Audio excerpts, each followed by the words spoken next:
This audiobook is one of a 6-part series I recently narrated and produced for the brilliant Catherine Kean. 3 so far have been listed for an award, and number 6 isn't even out yet. Anyway, here's an excerpt from A Night's Reward, voted for by listeners.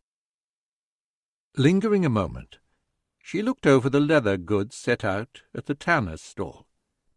Keeping her head down, she dared a sidelong glance down the row of stalls, skimming each of the people standing nearby to see if she recognized anyone.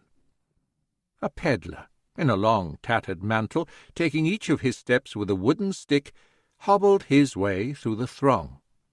The same hunched old man, she was sure of it, had followed her to the baker's stall. She rubbed her lips together, her mouth suddenly dry. Market day attracted all kinds of travellers, especially thieves and peddlers. If Ryle wanted to find her, he would not have sent a thug disguised as a peddler. Would he? The dog with the meat joint spun and hurtled back the way it had come, the men still in pursuit. As the mongrel darted past the peddler, it brushed the hem of his long garment. He wore leather boots, with spurs, the mark of knighthood. Most peddlers were lucky to be able to afford shoes. A panicked cry flared in Gisela's throat. She turned on her heel, painfully aware of the peddler's stick rapping on the dirt. Thud, thud, thud sounded behind her. Run, run, run, her mind shrilled.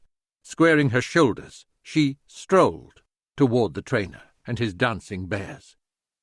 Dominic de Ter cursed as he shuffled through the crowd, close behind the slender woman, who he sensed had realized he was following her.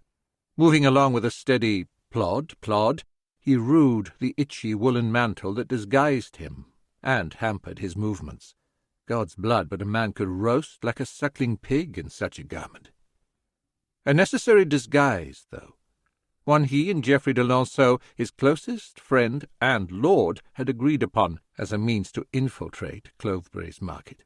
Someone had stolen Geoffrey's last shipment of costly silks while they were being shipped down the river to his castle, Branton Keep, a king's ransom in cloth missing.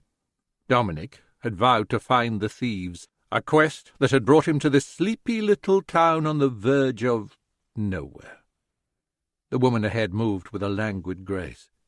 Despite the well-worn cloak covering her from head to toe, a peasant's garb, she moved in a most enticing way, like a woman he'd known years ago. A woman he'd loved with a passion close to madness, and left behind when he'd ridden away to join King Richard's crusade. Regret pierced him. He shoved aside the inconvenient remorse, for years ago he'd had no choice but to leave her. Moreover, the woman he followed could not be his beloved Gisela.